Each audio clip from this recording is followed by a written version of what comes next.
7. Yet all this was only the prologue of the actual Dunwich Horror. Formalities were gone through by bewildered officials, abnormal details were duly kept from press and public, and men were sent to Dunwich and Aylesbury to look up property and notify any who might be heirs of the late Wilbur Whateley. They found the countryside in great agitation, both because of the growing rumblings beneath the domed hills, and because of the unwanted stench and the surging, lapping sounds which came increasingly from the great empty shell formed by Whateley's boarded-up farmhouse. Earl Sawyer, who tended the horse and cattle during Wilbur's absence, had developed a woefully acute case of nerves. The officials devised excuses not to enter the noisome boarded place, and were glad to confine their survey of the deceased's living quarters, the newly mended sheds, to a single visit. They filed a ponderous report at the courthouse in Aylesbury, and litigations concerning heirship are said to be still in progress amongst the innumerable Whateleys, decayed and undecayed, of the upper Miskatonic Valley. An almost interminable manuscript in strange characters, written in a huge ledger and adjudged a sort of diary because of the spacing and the variations in ink and penmanship, presented a baffling puzzle to those who found it on the old bureau which served as its owner's desk. After a week of debate it was sent to Miskatonic University, together with the deceased's collection of strange books for study and possible translation, but even the best linguists soon saw that it was not likely to be unriddled with ease. No trace of the ancient gold with which Wilbur and old Whateley always paid their debts has yet been discovered. It was in the dark of September 9 that the horror broke loose. The hill noises had been very pronounced during the evening, and dogs barked frantically all night. Early risers on the 10th noticed a peculiar stench in the air. About 7 o'clock Luther Brown, the hired boy at George Corey's, between Cold Spring Glen and the village, rushed frenziedly back from his morning trip to 10-acre meadow with the cows. He was almost convulsed with fright as he stumbled into the kitchen, and in the yard outside the no less frightened herd were pawing and lowing pitifully, having followed the boy back in the panic they shared with him.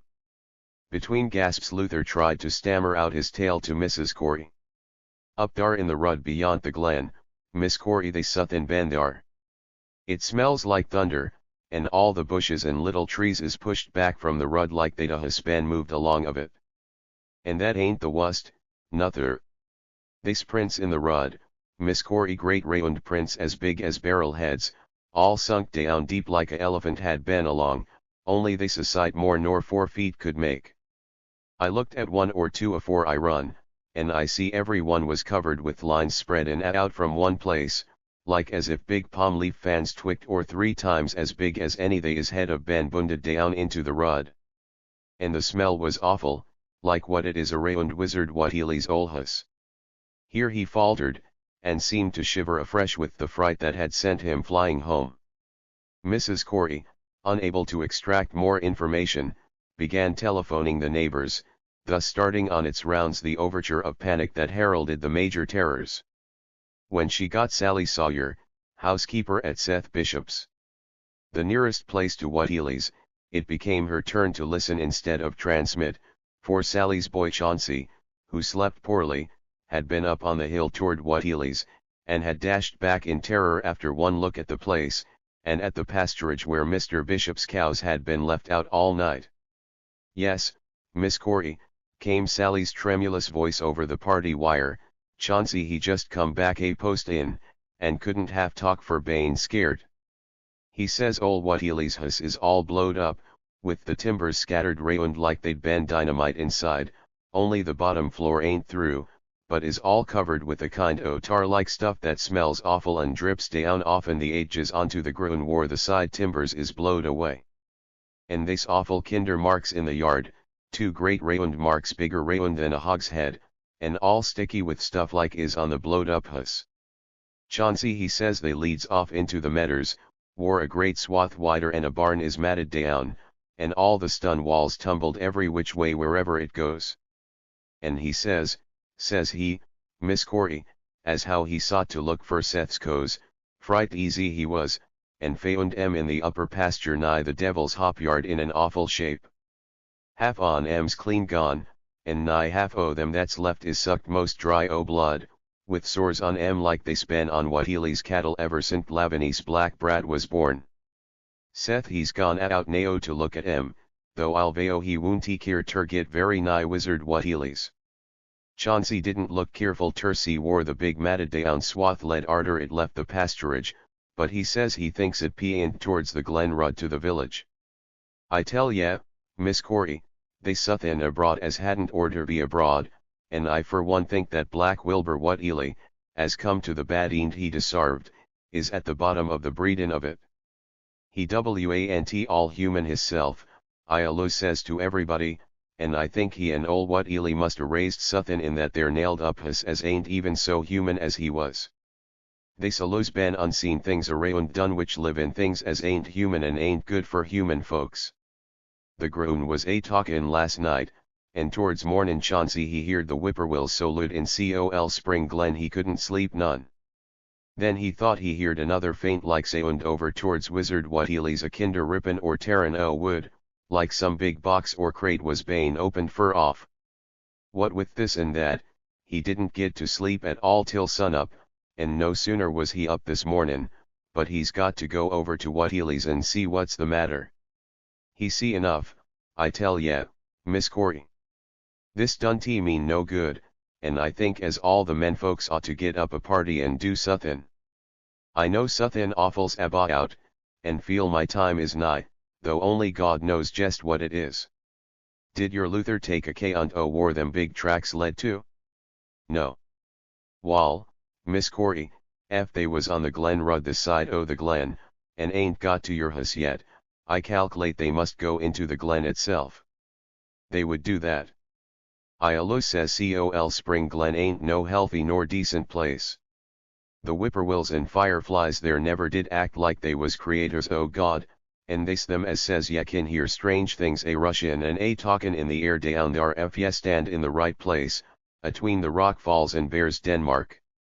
By that noon fully 3/4 of the men and boys of Dunwich were trooping over the roads and meadows between the new-made Whateley ruins and Cold Spring Glen, examining in horror the vast, monstrous prints, the maimed bishop cattle, the strange, noisome wreck of the farmhouse, and the bruised, matted vegetation of the fields and roadsides. Whatever had burst loose upon the world had assuredly gone down into the great sinister ravine, for all the trees on the banks were bent and broken, and a great avenue had been gouged in the precipice hanging underbrush. It was as though a house, launched by an avalanche, had slid down through the tangled growths of the almost vertical slope. From below no sound came, but only a distant, undefinable fainter, and it is not to be wondered at that the men preferred to stay on the edge and argue, rather than descend and beard the unknown cyclopean horror in its lair. 3 dogs that were with the party had barked furiously at first, but seemed cowed and reluctant when near the glen. Someone telephoned the news to the Aylesbury Transcript, but the editor, accustomed to wild tales from Dunwich, did no more than concoct a humorous paragraph about it, an item soon afterward reproduced by the Associated Press. That night everyone went home, and every house and barn was barricaded as stoutly as possible. Needless to say, no cattle were allowed to remain in open pasturage. About 2 in the morning a frightful stench and the savage barking of the dogs awakened the household at Elmer Fry's, on the eastern edge of Cold Spring Glen, and all agreed that they could hear a sort of muffled swishing or lapping sound from somewhere outside. Mrs. Fry proposed telephoning the neighbors, and Elmer was about to agree when the noise of splintering wood burst in upon their deliberations. It came, apparently, from the barn, and was quickly followed by a hideous screaming and stamping amongst the cattle. The dogs slavered and crouched close to the feet of the fear-numbed family. Fry lit a lantern through force of habit, but knew it would be death to go out into that black farmyard. The children and the womenfolk whimpered, kept from screaming by some obscure, vestigial instinct of defense which told them their lives depended on silence. At last the noise of the cattle subsided to a pitiful moaning, and a great snapping, crashing, and crackling ensued. The Frys, huddled together in the sitting room, did not dare to move until the last echoes died away far down in Cold Spring Glen. Then, amidst the dismal moans from the stable and the demoniac piping of late whippoorwills in the glen, Selina Fry tottered to the telephone and spread what news she could of the second phase of the horror. The next day all the countryside was in a panic, and cowed, uncommunicative groups came and went where the fiendish thing had occurred. 2 titan swaths of destruction stretched from the glen to the Fry farmyard, monstrous prints covered the bare patches of ground, and one side of the old red barn had completely caved in. Of the cattle, only about a quarter could be found and identified. Some of these were in curious fragments, and all that survived had to be shot. Earl Sawyer suggested that help be asked from Aylesbury or Arkham, but others maintained it would be of no use. Old Zebulon Whateley, of a branch that hovered about halfway between soundness and decadence, made darkly wild suggestions about rites that ought to be practiced on the hilltops. He came of a line where tradition ran strong, and his memories of chantings in the great stone circles were not altogether connected with Wilbur and his grandfather. Darkness fell upon a stricken countryside too passive to organize for real defense. In a few cases closely related families would band together and watch in the gloom under one roof, but, in general there was only a repetition of the barricading of the night before, and a futile, ineffective gesture of loading muskets and setting pitchforks handily about. Nothing, however, occurred except some hill noises, and when the day came there were many who hoped that the new horror had gone as swiftly as it had come. There were even bold souls who proposed an offensive expedition down in the glen, though they did not venture to set an actual example to the still reluctant majority. When night came again the barricading was repeated, though there was less huddling together of families. In the morning both the Fry and the Seth Bishop households reported excitement among the dogs and vague sounds and stenches from afar, while early explorers noted with horror a fresh set of the monstrous tracks in the road skirting Sentinel Hill. As before, the sides of the road showed a bruising indicative of the blasphemously stupendous bulk of the horror, whilst the conformation of the tracks seemed to argue a passage in 2 directions, as if the moving mountain had come from Cold Spring Glen and returned to it along the same path. At the base of the hill a 30-foot swath of crushed shrubbery and saplings led steeply upward, and the seekers gasped when they saw that even the most perpendicular places did not deflect the inexorable trail. Whatever the horror was, it could scale a sheer stony cliff of almost complete verticality, and as the investigators climbed around to the hill summit by safer routes they saw that the trail ended, or rather, reversed there. It was here that the Whateleys used to build their hellish fires and chant their hellish rituals by the table-like stone on May Eve and Hallowmas. Now that very stone formed the center of a vast space thrashed around by the mountainous horror, whilst upon its slightly concave surface was a thick fetid deposit of the same tarry stickiness observed on the floor of the ruined Whateley farmhouse when the horror escaped. Men looked at one another and muttered. Then they looked down the hill. Apparently the horror had descended by a route much the same as that of its ascent. To speculate was futile. Reason, logic, and normal ideas of motivation stood confounded. Only old Zebulon, who was not with the group, could have done justice to the situation or suggested a plausible explanation. Thursday night began much like the others, but it ended less happily. The whippoorwills in the glen had screamed with such unusual persistence that many could not sleep, and about 3 a.m. all the party telephones rang tremulously. Those who took down their receivers heard a fright-mad voice shriek out, "Help, oh, my God!" And some thought a crashing sound followed the breaking off of the exclamation. There was nothing more. No one dared do anything, and no one knew till morning whence the call came. Then those who had heard it called everyone on the line, and found that only the Fryers did not reply. The truth appeared an hour later, when a hastily assembled group of armed men trudged out to the Fry place at the head of the glen. It was horrible, yet hardly a surprise.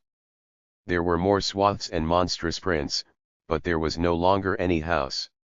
It had caved in like an eggshell, and amongst the ruins nothing living or dead could be discovered, only a stench and a tarry stickiness. The Elmer Fryers had been erased from Dunwich. 8. In the meantime a quieter yet even more spiritually poignant phase of the horror had been blackly unwinding itself behind the closed door of a shelf-lined room in Arkham. The curious manuscript record or diary of Wilbur Whateley, delivered to Miskatonic University for translation, had caused much worry and bafflement among the experts in languages both ancient and modern. Its very alphabet, notwithstanding a general resemblance to the heavily shaded Arabic used in Mesopotamia, being absolutely unknown to any available authority. The final conclusion of the linguists was that the text represented an artificial alphabet, giving the effect of a cipher, though none of the usual methods of cryptographic solution seemed to furnish any clue, even when applied on the basis of every tongue the writer might conceivably have used. The ancient books taken from Whateley's quarters, while absorbingly interesting and in several cases promising to open up new and terrible lines of research among philosophers and men of science, were of no assistance whatever in this matter. One of them, a heavy tome with an iron clasp, was in another unknown alphabet, this one of a very different cast, and resembling Sanskrit more than anything else. The old ledger was at length given wholly into the charge of Dr. Armitage, both because of his peculiar interest in the Whateley matter, and because of his wide linguistic learning and skill in the mystical formulae of antiquity and the Middle Ages. Armitage had an idea that the alphabet might be something esoterically used by certain forbidden cults which have come down from old times, and which have inherited many forms and traditions from the wizards of the Saracenic world. That question, however, he did not deem vital, since it would be unnecessary to know the origin of the symbols if, as he suspected, they were used as a cipher in a modern language. It was his belief that, considering the great amount of text involved, the writer would scarcely have wished the trouble of using another speech than his own, save perhaps in certain special formulae and incantations. Accordingly he attacked the manuscript with the preliminary assumption that the bulk of it was in English. Dr. Armitage knew, from the repeated failures of his colleagues, that the riddle was a deep and complex one, and that no simple mode of solution could merit even a trial. All through late August he fortified himself with the massed lore of cryptography, drawing upon the fullest resources of his own library, and waiting night after night amidst the arcana of Trithemius Polygraphia, Gaiambattista Portas de Furtivis Literarum Natus, de Vigeneris Trait de Chiffres, Falconer's Cryptomenesis Pate Facta, Davies and Thickness's 18th century treatises, and such fairly modern authorities as Blair, von Martin, and Clubber's Cryptographic. He interspersed his study of the books with attacks on the manuscript itself, and in time became convinced that he had to deal with one of those subtlest and most ingenious of cryptograms, in which many separate lists of corresponding letters are arranged like the multiplication table, and the message built up with arbitrary keywords known only to the initiated. The older authorities seemed rather more helpful than the newer ones, and Armitage concluded that the code of the manuscript was one of great antiquity, no doubt handed down through a long line of mystical experimenters. Several times he seemed near daylight, only to be set back by some unforeseen obstacle. Then, as September approached, the clouds began to clear. Certain letters, as used in certain parts of the manuscript, emerged definitely and unmistakably, and it became obvious that the text was indeed in English. On the evening of September 2 the last major barrier gave way, and Dr. Armitage read for the first time a continuous passage of Wilbur Whateley's Annals. It was in truth a diary, as all had thought, and it was couched in a style clearly showing the mixed occult erudition and general illiteracy of the strange being who wrote it. Almost the first long passage that Armitage deciphered, an entry dated November 26, 1916, proved highly startling and disquieting. It was written, he remembered, by a child of 3½ who looked like a lad of 12 or 13. Today learned the eclo for the Sabaoth, it ran which did not like, it being answerable from the hill and not from the air. That upstairs more ahead of me than I had thought it would be, and is not like to have much earth brain. Shot Elam Hutchins's collie Jack when he went to bite me, and Elam says he would kill me if he dest. I guess he won't. Grandfather kept me saying the dough formula last night, and I think I saw the inner city at the 2 magnetic poles. I shall go to those poles when the earth is cleared off, if I can't break through with the Dohna formula when I commit it. They from the air told me at Sabbath that it will be years before I can clear off the earth, and I guess grandfather will be dead then, so I shall have to learn all the angles of the planes and all the formulas between the year and the NHHNGR. They from outside will help, but they cannot take body without human blood. That upstairs looks it will have the right cast. I can see it a little when I make the Yoish sign or blow the power of Ibn Ghazi at it, and it is near like them at May Eve on the hill. The other face may wear off some. I wonder how I shall look when the earth is cleared and there are no earth beings on it. He that came with the Aklo Sabaoth said I may be transfigured, there being much of outside to work on. Morning found Dr. Armitage in a cold sweat of terror and a frenzy of wakeful concentration. He had not left the manuscript all night, but sat at his table under the electric light turning page after page with shaking hands as fast as he could decipher the cryptic text. He had nervously telephoned his wife he would not be home, and when she brought him a breakfast from the house he could scarcely dispose of a mouthful. All that day he read on, now and then halted maddeningly as a reapplication of the complex key became necessary. Lunch and dinner were brought him, but he ate only the smallest fraction of either. Toward the middle of the next night he drowsed off in his chair, but soon woke out of a tangle of nightmares almost as hideous as the truths and menaces to man's existence that he had uncovered. On the morning of September 4 Professor Rice and Dr. Morgan insisted on seeing him for a while, and departed trembling and ashen gray. That evening he went to bed, but slept only fitfully. Wednesday the next day he was back at the manuscript, and began to take copious notes both from the current sections and from those he had already deciphered. In the small hours of that night he slept a little in an easy chair in his office, but was at the manuscript again before dawn.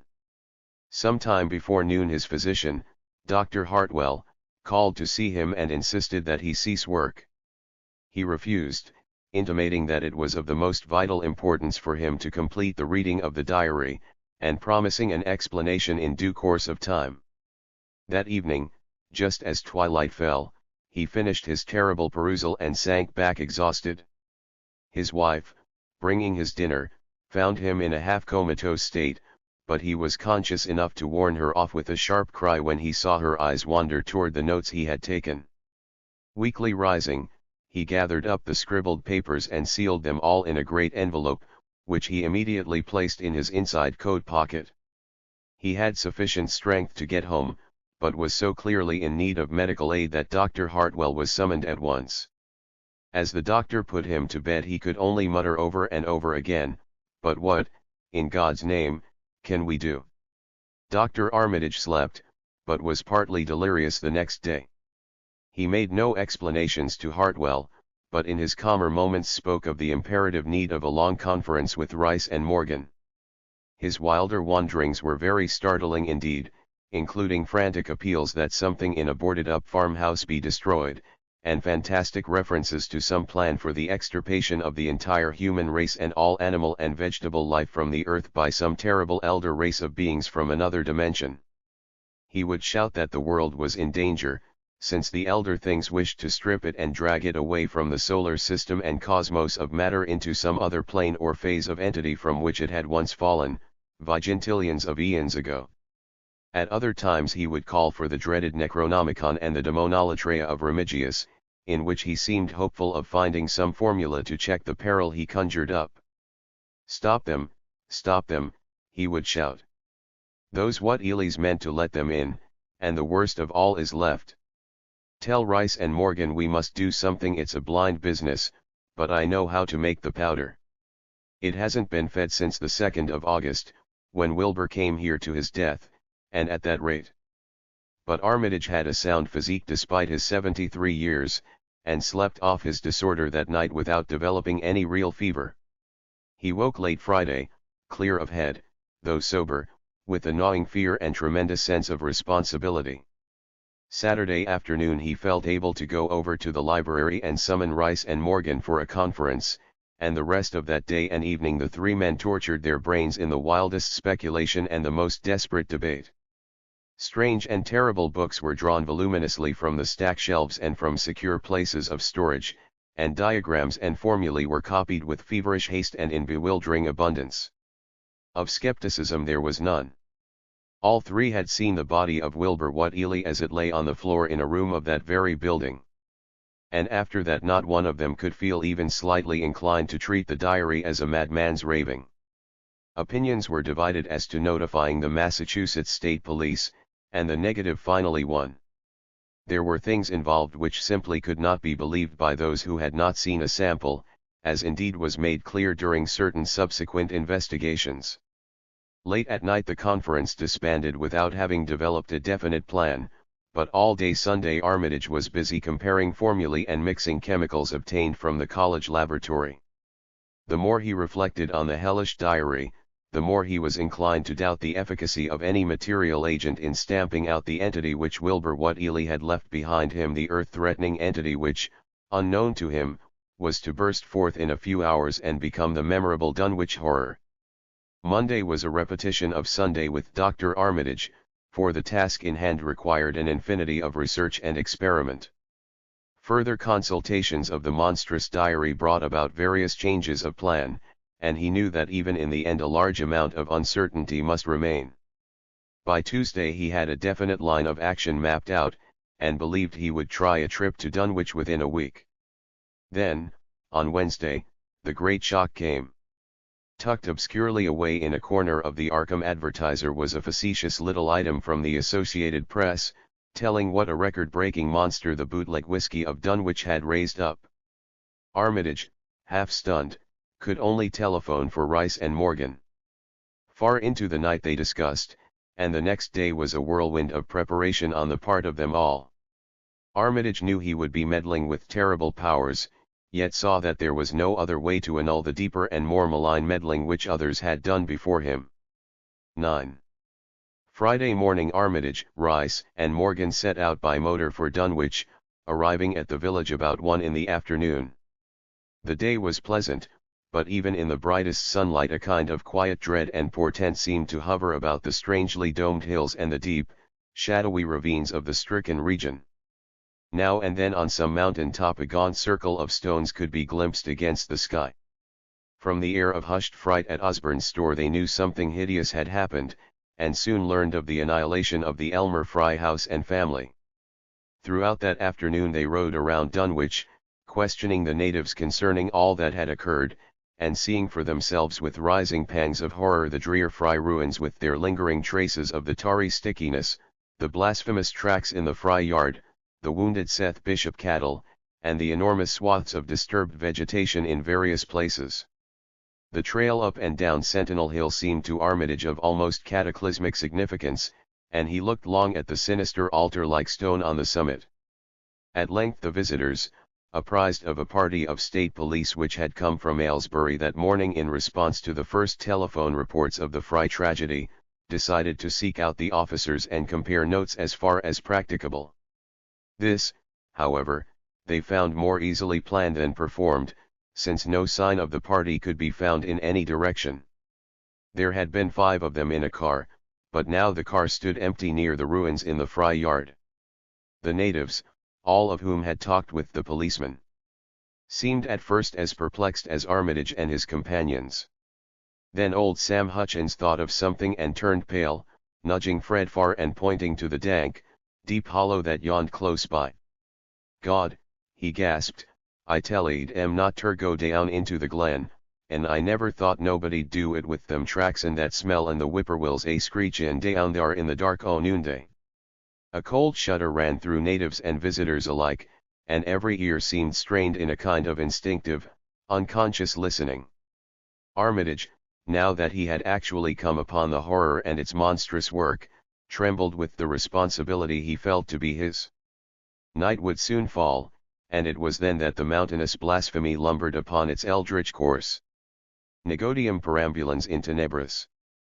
The old librarian rehearsed the formulae he had memorized, and clutched the paper containing the alternative ones he had not memorized. He saw that his electric flashlight was in working order. Rice, beside him, took from a valise a metal sprayer of the sort used in combating insects, whilst Morgan uncased the big game rifle on which he relied despite his colleagues' warnings that no material weapon would be of help. Armitage, having read the hideous diary, knew painfully well what kind of a manifestation to expect, but he did not add to the fright of the Dunwich people by giving any hints or clues. He hoped that it might be conquered without any revelation to the world of the monstrous thing it had escaped. As the shadows gathered, the natives commenced to disperse homeward, anxious to bar themselves indoors despite the present evidence that all human locks and bolts were useless before a force that could bend trees and crush houses when it chose. They shook their heads at the visitors' plan to stand guard at the Fry ruins near the glen, and as they left, had little expectancy of ever seeing the watchers again. There were rumblings under the hills that night, and the whippoorwills piped threateningly. Once in a while a wind, sweeping up out of cold spring glen, would bring a touch of ineffable fator to the heavy night air, such a fator as all three of the watchers had smelled once before, when they stood above a dying thing that had passed for 15 years and a half as a human being. But the looked-for terror did not appear. Whatever was down there in the glen was biding its time, and Armitage told his colleagues it would be suicidal to try to attack it in the dark. Morning came wanly, and the night sounds ceased. It was a grey, bleak day, with now and then a drizzle of rain, and heavier clouds seemed to be piling themselves up beyond the hills to the northwest. The men from Arkham were undecided what to do. Seeking shelter from the increasing rainfall beneath one of the few undestroyed Fry outbuildings, they debated the wisdom of waiting, or of taking the aggressive and going down into the glen in quest of their nameless, monstrous quarry. The downpour waxed in heaviness, and distant peals of thunder sounded from far horizons. Sheet lightning shimmered, and then a forky bolt flashed near at hand, as if descending into the accursed glen itself. The sky grew very dark, and the watchers hoped that the storm would prove a short, sharp one followed by clear weather. It was still gruesomely dark when, not much over an hour later, a confused babble of voices sounded down the road. Another moment brought to view a frightened group of more than a dozen men, running, shouting, and even whimpering hysterically. Someone in the lead began sobbing out words, and the Arkham men started violently when those words developed a coherent form. "Oh, my God," the voice choked out, "it's a goin' agin, and this time by day. It's out and a movin' this very minute, and only the Lord knows when it'll be on us all." The speaker panted into silence, but another took up his message. "Nigh on a whole year ago Zeb Whateley here heard the phone a ring in, and it was Miss Corey, George's wife that lives down by the junction. She says the hired boy Luther was out drivin' in the coast from the storm arter the big bolt, when he see all the trees a bendin' at the mouth o' the glen opposite side ter this and smelt the same awful smell like he smelt when he found the big tracks lost Monday mornin'. And he says they was a swishin', lappin' sound, more nor what the bendin' trees and bushes could make, and all on a sudden the trees along the rud begun ter get pushed one side, and they was a awful stompin' and splashin' in the mud. But mind ye, Luther he didn't see nothin' at all, only jest the bendin' trees and underbrush. Then fur ahead where Bishop's Brook goes under the rud he heerd a awful creakin' and strainin' on the bridge, and says he could tell the sound o' wood a startin' to crack and split.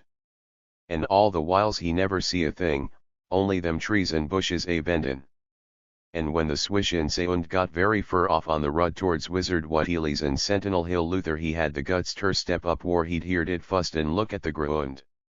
It was all mud and water, and the sky was dark, and the rain was whippin' out all tracks about as fast as could be, but beginnin' at the glen mouth, where the trees bed moved, they was still some o' them awful prints big as bar ls like he seen Monday." At this point the first excited speaker interrupted. "But that ain't the trouble nao, that was only the start. Zeb here was callin' folks up and everybody was a-listenin' in when a call from Seth Bishop's cut in.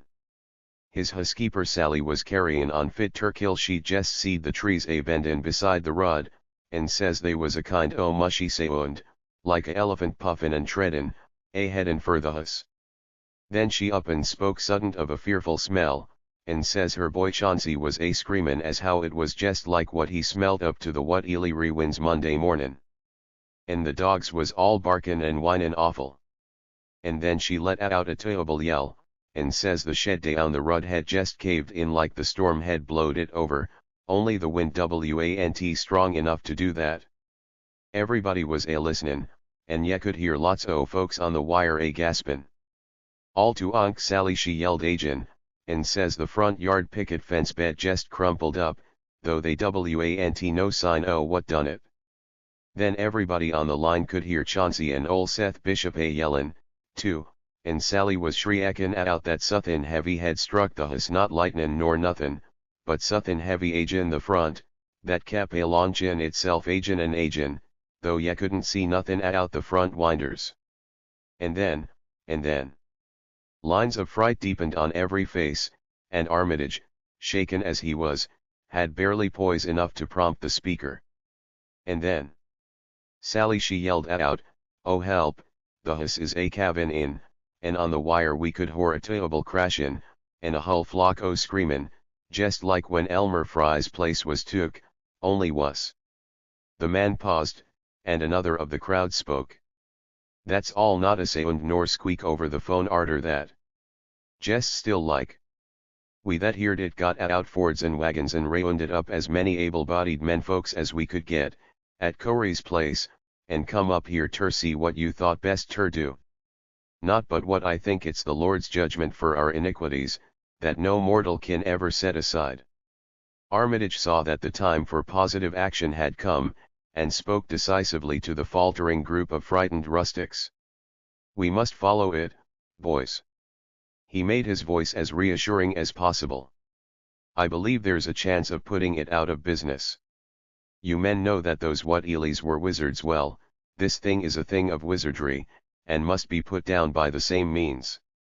I've seen Wilbur Whateley's diary and read some of the strange old books he used to read, and I think I know the right kind of a spell to recite to make the thing fade away. Of course, one can't be sure, but we can always take a chance. It's invisible, I knew it would be, but there's a powder in this long-distance sprayer that might make it show up for a second. Later on we'll try it. It's a frightful thing to have alive, but it isn't as bad as what Wilbur would have let in if he'd lived longer. You'll never know what the world has escaped. Now we've only this one thing to fight, and it can't multiply. It can, though, do a lot of harm, so we mustn't hesitate to rid the community of it. We must follow it, and the way to begin is to go to the place that has just been wrecked. Let somebody lead the way. I don't know your roads very well, but I've an idea there might be a shorter cut across lots. How about it?" The men shuffled about a moment, and then Earl Sawyer spoke softly, pointing with a grimy finger through the steadily lessening rain.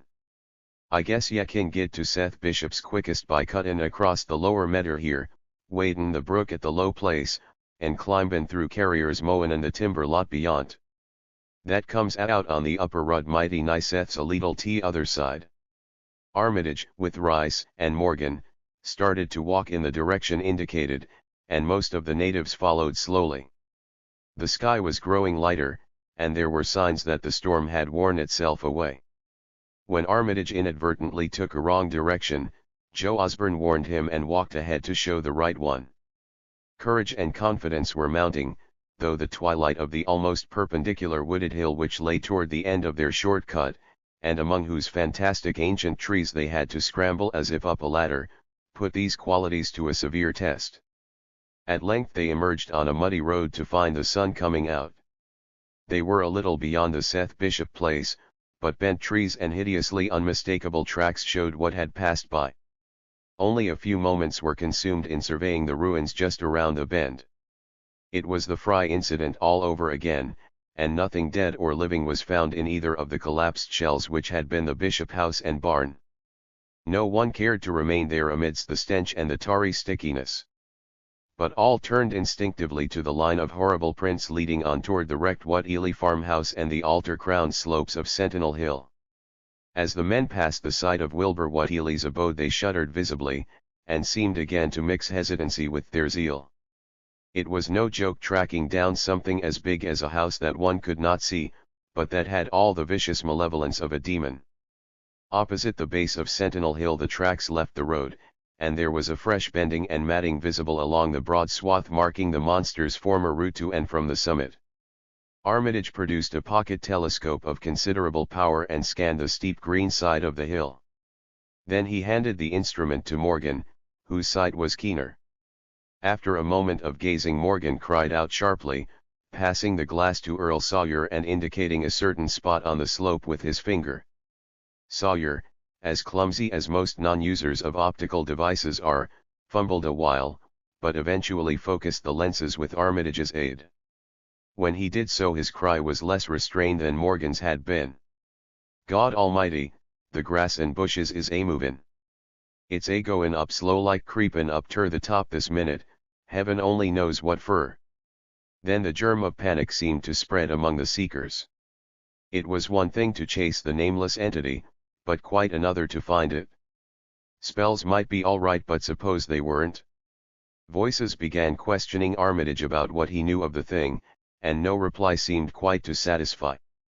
Everyone seemed to feel himself in close proximity to phases of nature and of being utterly forbidden, and wholly outside the sane experience of mankind. 10. In the end, the three men from Arkham, old, white-bearded Dr. Armitage, stocky, iron-gray Professor Rice, and lean, youngish Dr. Morgan ascended the mountain alone. After much patient instruction regarding its focusing and use, they left the telescope with the frightened group that remained in the road, and as they climbed they were watched closely by those among whom the glass was passed around. It was hard going, and Armitage had to be helped more than once. High above the toiling group the great swath trembled as its hellish maker repassed with snail-like deliberateness. Then it was obvious that the pursuers were gaining. Curtis Whateley of the undecayed branch was holding the telescope when the Arkham party detoured radically from the swath. He told the crowd that the men were evidently trying to get to a subordinate peak which overlooked the swath at a point considerably ahead of where the shrubbery was now bending. This, indeed, proved to be true, and the party were seen to gain the minor elevation only a short time after the invisible blasphemy had passed it. Then Wesley Corey, who had taken the glass, cried out that Armitage was adjusting the sprayer which Rice held, and that something must be about to happen. The crowd stirred uneasily, recalling that the sprayer was expected to give the unseen horror a moment of visibility. 2 or 3 men shut their eyes, but Curtis Whateley snatched back the telescope and strained his vision to the utmost. He saw that Rice, from the party's point of vantage above and behind the entity, had an excellent chance of spreading the potent powder with marvelous effect. Those without the telescope saw only an instant's flash of grey cloud, a cloud about the size of a moderately large building near the top of the mountain. Curtis, who had held the instrument, dropped it with a piercing shriek into the ankle-deep mud of the road. He reeled, and would have crumpled to the ground had not 2 or 3 others seized and steadied him. All he could do was moan half inaudibly. "Oh, oh, great God, that. Oh, oh, great God, that. There was a pandemonium of questioning, and only Henry Wheeler thought to rescue the fallen telescope and wipe it clean of mud. Curtis was past all coherence, and even isolated replies were almost too much for him.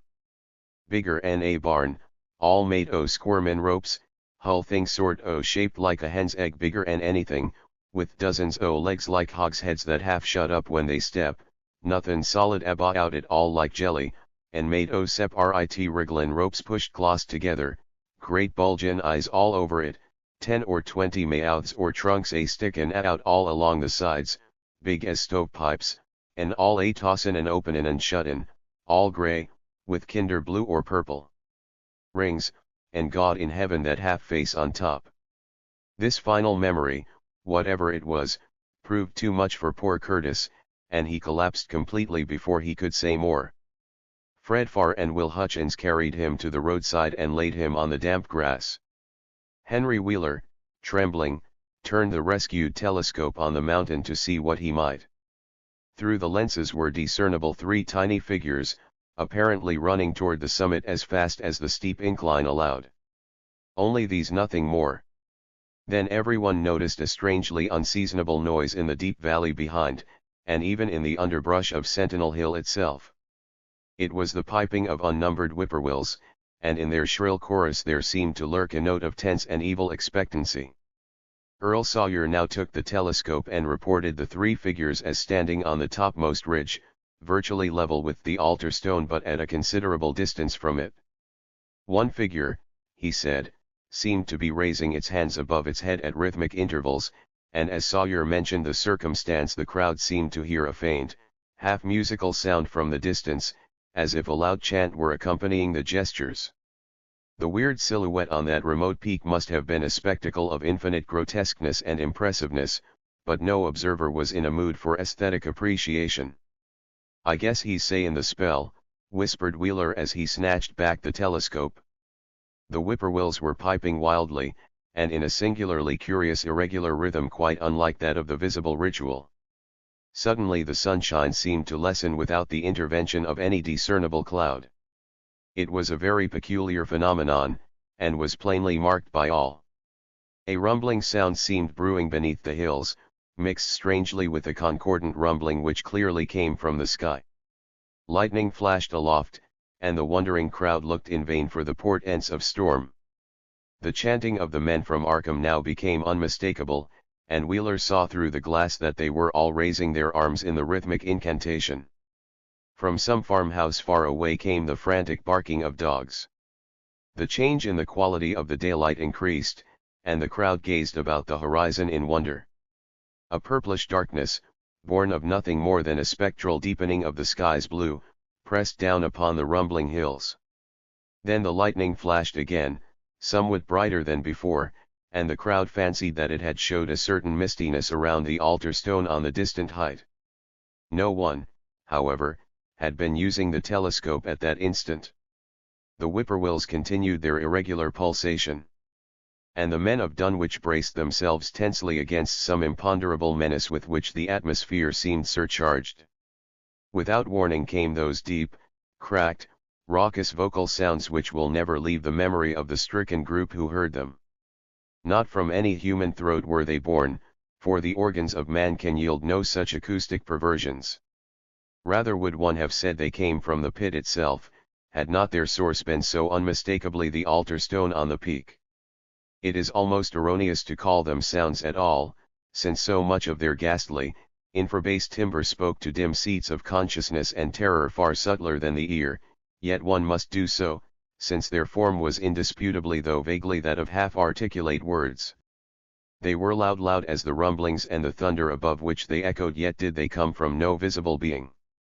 And because imagination might suggest a conjectural source in the world of non-visible beings, the huddled crowd at the mountain's base huddled still closer, and winced as if in expectation of a blow. Ignea, Ignea, THFLTHKH ha. Yog Sothoth. Rang the hideous croaking out of space. YBTHNK, HI, NGRKDLLH. The speaking impulse seemed to falter here, as if some frightful psychic struggle were going on. Henry Wheeler strained his eye at the telescope, but saw only the three grotesquely silhouetted human figures on the peak, all moving their arms furiously in strange gestures as their incantation drew near its culmination. From what black wells of acherontic fear or feeling, from what unplumbed gulfs of extracosmic consciousness or obscure, long-latent heredity, were those half-articulate thunder-croakings drawn? Presently they began to gather renewed force and coherence as they grew in stark, utter, ultimate frenzy. Ayayayayayaa, ayayayayayaa, nghaaaaa, nghaaaaa, achya, achya. Help! Help! FFFFFF Father! Father! Yog Sothoth! But that was all. The pallid group in the road, still reeling at the indisputably English syllables that had poured thickly and thunderously down from the frantic vacancy beside that shocking altar stone, were never to hear such syllables again. Instead, they jumped violently at the terrific report which seemed to rend the hills, the deafening, cataclysmic peal whose source, be it inner earth or sky, no hearer was ever able to place. A single lightning bolt shot from the purple zenith to the altar stone, and a great tidal wave of viewless force and indescribable stench swept down from the hill to all the countryside. Trees, grass, and underbrush were whipped into a fury, and the frightened crowd at the mountain's base, weakened by the lethal fetor that seemed about to asphyxiate them, were almost hurled off their feet. Dogs howled from the distance, green grass and foliage wilted to a curious, sickly yellow-gray, and over field and forest were scattered the bodies of dead whippoorwills. The stench left quickly, but the vegetation never came right again. To this day there is something queer and unholy about the growths on and around that fearsome hill. Curtis Whateley was only just regaining consciousness when the Arkham men came slowly down the mountain in the beams of a sunlight once more brilliant and untainted. They were grave and quiet, and seemed shaken by memories and reflections even more terrible than those which had reduced the group of natives to a state of cowed quivering. In reply to a jumble of questions they only shook their heads and reaffirmed one vital fact. "The thing has gone forever," Armitage said. "It has been split up into what it was originally made of, and can never exist again. It was an impossibility in a normal world. Only the least fraction was really matter in any sense we know. It was like its father, and most of it has gone back to him in some vague realm or dimension outside our material universe, some vague abyss out of which only the most accursed rites of human blasphemy could ever have called him for a moment on the hills." There was a brief silence, and in that pause the scattered senses of poor Curtis Whateley began to knit back into a sort of continuity, so that he put his hands to his head with a moan. Memory seemed to pick itself up where it had left off, and the horror of the sight that had prostrated him burst in upon him again. Oh, my God, that half-face on top of it, that face with the red eyes and crinkly albino hair, and no chin, like the Whateleys.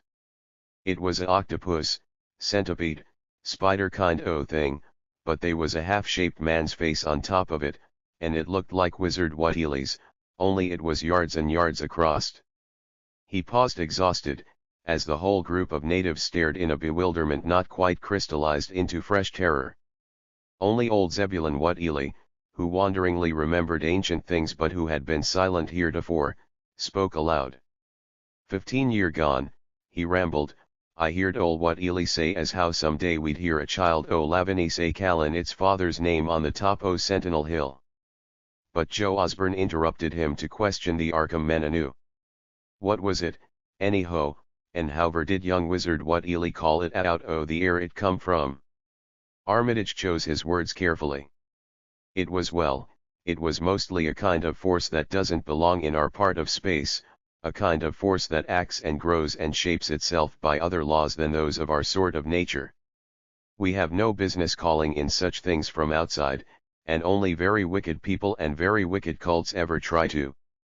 There was some of it in Wilbur Whateley himself, enough to make a devil and a precocious monster of him, and to make his passing out a pretty terrible sight. I'm going to burn his accursed diary, and if you men are wise you'll dynamite that altar stone up there, and pull down all the rings of standing stones on the other hills.